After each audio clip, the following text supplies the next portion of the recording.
Hello guys, fine tree dito sa Chingy Park. Dito sa kabilang side ng Chingy, malapit sa St. Thomas Church.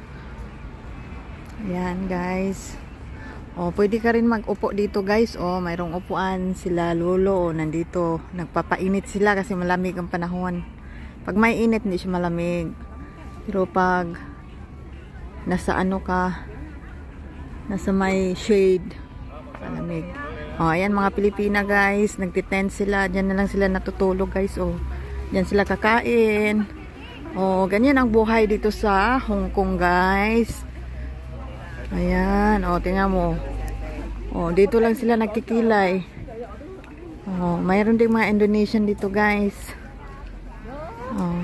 Ganyan lang ang buhay OFW guys. So, anong iniisip ninyo? Masarap ang buhay namin. Tapos ngayon, maganda lang kami tingnan sa mga gala-gala guys. Yan, kunwari ba na marami kaming pera.